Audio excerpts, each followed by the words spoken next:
Welcome back, everyone. This is Deathstroke9, and today we're going to be talking about a way for you to level up your game mastering by utilizing the power, the sheer raw power of moral dilemmas. Now, what is a moral dilemma, and why does it work within a game? Because, well, your players want to be immersed and sucked into a compelling story. And one of the greatest ways to keep your story compelling is to make them make tough decisions.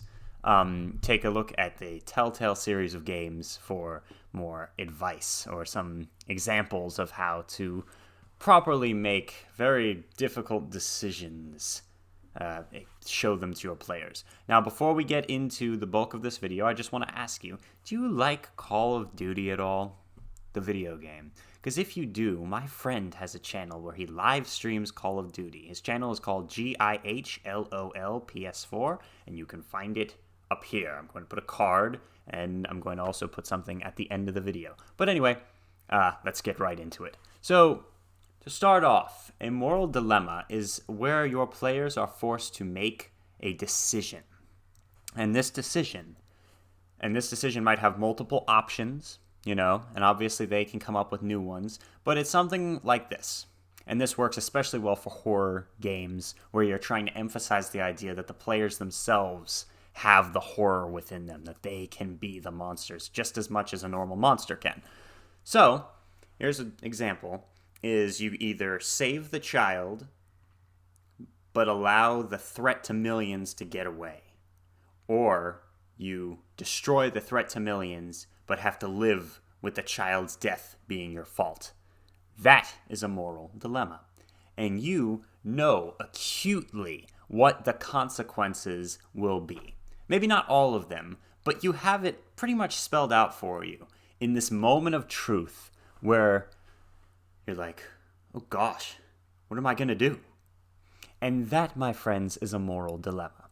Now, the way to make a moral dilemma truly compelling when you're game mastering a game, keepering a game of Call of Cthulhu, or dungeon mastering Dungeons and Dragons, you need the players to care. That's a very key component of making a compelling story, is having your players care about your non-player characters, or about each other, or about the world that they're in. Because you cannot have a moral dilemma at the very beginning. You cannot have a moral dilemma without having already attached some significance to the dilemma. And that's another thing, when you create a moral dilemma, you need to make sure that it can't be overdone. You can't do it every second. It has to be a big, important, powerful moment for you and your players. So, when you find out that, you have to choose between letting one person die or letting someone else die, it's a pretty big decision. You can't be throwing that at the player every second. And when you do give it to the player, you want to milk it for all it's worth. Get everything you can out of it. And the way to do that is to have the players actually truly care about the non-player characters involved, or about each other if they're involved, One way to do that is to make them family members. That's a very easy way to do it. But the best way to do it is to, throughout the narrative, have this non-player character or these players help each other. And then when one of their lives are in danger, or when some type of moral dilemma comes up, they are truly emotionally attached to both decisions. They're torn. And that is what you can think of this as when you create a moral dilemma, you want to tear your players apart. You want to show them two sides. And a lot of times, you want them to choose between what they truly want and what their ideals are. For example, if a player is always honest, that's another way for you to use moral dilemmas, by the way, that I haven't really gone over yet, is twisting the player's ideals. And again, this works very well for horror games. If the player is honest, they've always been honest, or their character, and every time they're in any type of situation where they could tell a lie, they don't. Okay, now you guys are trying to sneak in to a secret base. And that player is questioned by a guard. The guard is suspicious and he has a gun to your head. And lying would very easily get you out of this situation. However, if you lie, you break your code. And that's a pretty weak example because most people would break their code. So you need to take it a step further. I've made a pact with Cthulhu that I will never lie. I can never speak a lie. If I speak a lie, he will claim my soul. Can you imagine what a type of campaign that would make? Just that one concept of being held to a rigid set of ideals. One great example of this, let me think, what is a good example? Choosing between your code. All right, Batman, that's a perfect example. So Batman doesn't kill people. And there are a lot of situations he's put in where killing someone would have been the better option. Now, Batman's a show or a movie or whatever, and a lot of times it's difficult to really get realistic depictions of what people do out of films. So what are your players going to choose when they have the ideal of not killing people? And then you put them in a game where they're going to have to, or else they're going to die.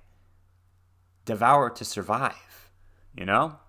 It's very important for you to make the players invested in what the options are, make it a difficult, tearing decision, and make it have stakes. Have it have. What the heck am I talking about? Have it have. Okay. You need stakes in your games. What are stakes? That is what is at risk. You need to ask yourself, in this decision, what's at risk? My character's sanity versus the safety of someone they love? What is at risk? When you make the decision to resurrect your lover from a graveyard, she's been dead for years. What are the dilemmas there? The dilemma there is your sanity could very well be shattered beyond comprehension. She could have some type of problem. First of all, it's a skeleton or it's a moldering body or whatever. Secondly, it's, you're taking a soul and taking it out of its resting place. There are a lot of problems with that scenario. But then if you don't do it, you're forever tormented by the fact that you couldn't save her and all this other stuff. There are so many ways to twist your players' heartstrings and control their emotions like a puppet master. Because it's important. Because you need them invested in what you're doing so that you can, get them involved in your story. So, moral dilemmas need stakes. And you need to make sure that the stakes are high. Or else, again, it won't really matter. And one way to make the stakes high is just to have the players care. But then induce values of life and death. If you do this, X will happen. If you do this, Y will happen. Both of them involve terrible decisions. Both of them involve death, destruction, terror, plague, sickness, harm. Both of them might have some ironic things or juxtaposition in that they've got some good qualities too. Obviously, save the world or save the child, right? And then, of course, there can be some element of unknown. You cannot give your players everything. You can't give them all the information, because if you do, then the players will know, all right, if I save the child, then millions will die.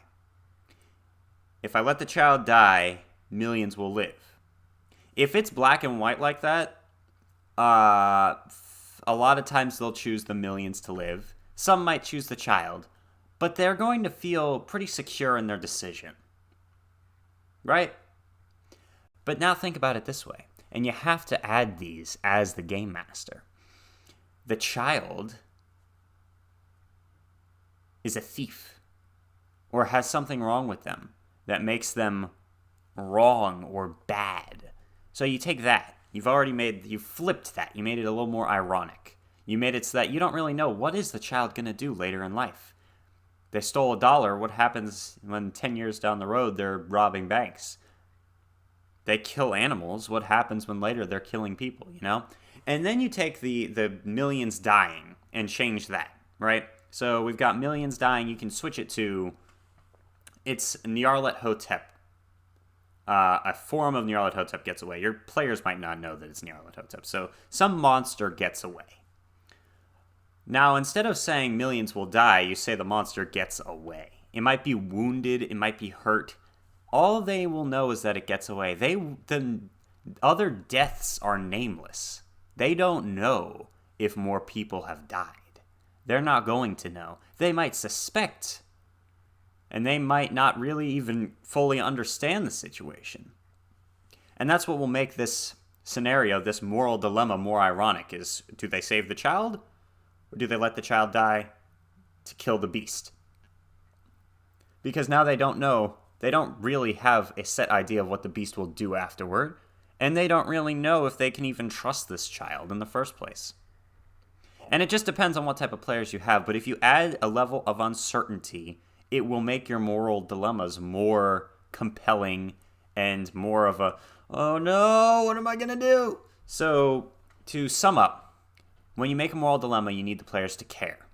You have the players care by having them invest their emotions in your options. A moral dilemma is a few different options where they're all kind of bad. Sometimes they could even all be good, but the badness is in choosing one or the other. And then you need to have high stakes to keep it interesting and intriguing and keep the players invested. And then you need to add a level of uncertainty to sum up. And this is a little tidbit for horror game masters specifically. If you allow them to make decisions, sometimes you can offer them a false decision almost, where one decision does seem much better than the other. And then they find out the twists that they did not know originally. That's one way to very easily mess with your players' minds. Then there's also...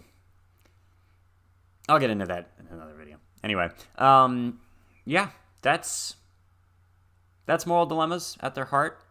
There's probably a lot more that goes into it, but I highly recommend you start utilizing them if you haven't already been.